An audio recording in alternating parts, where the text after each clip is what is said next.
नमस्कार शेतकरी बांधवांनो, मी आहे प्रथमेश इसळ। आजच्या नवीन व्हिडिओमध्ये आपल्या सर्वांचे स्वागत करत आहे। शेतकरी मित्रांनो, आज आपले हरभरा पीक जवळपास 30 दिवसाच्या अवस्थेमध्ये आहे। या अवस्थेमध्ये आपल्या हरभरा पिकावर अळ्यांचा सुरुवाती प्रादुर्भाव जाणवतो।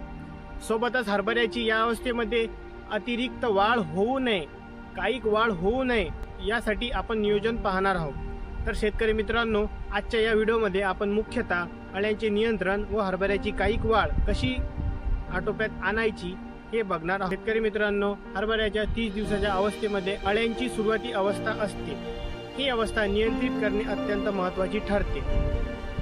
यासाठी आपण धरडा केमिकल्स कंपनीचे किंगडोक्सा हे अत्यंत घातक कीटकनाशक बघणार आहोत। तर शेतकरी मित्रांनो, आपण अळ्यांच्या नियंत्रणासाठी याचा वापर अवश्य करायला हवा। याचं कारण असं, किंगडोक्सा हे कोणत्याही प्रकारच्या अळींचे नायनाकट नियंत्रण करते। याचा वापर आपल्याला पंपासाठी 20 ml असा करावा। सोबतच हरभरा पिकाची काहीक वाढ थांबवून फुटवे वाढवण्यास, फांद्या वाढवण्यास व फुलांची संख्या वाढवण्यास आपल्याला चमत्कार हे औषध घ्यायचे आहे।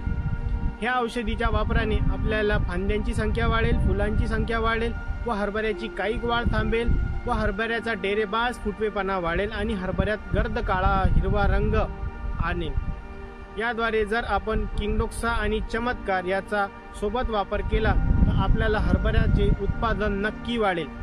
तर अशा प्रकारे शेतकरी मित्रांनो, अळी नियंत्रणासाठी किंगडोक्सा व वाढ नियंत्रणासाठी चमत्कार ही जोडी ठरते नंबर 1चं वरदान। धन्यवाद।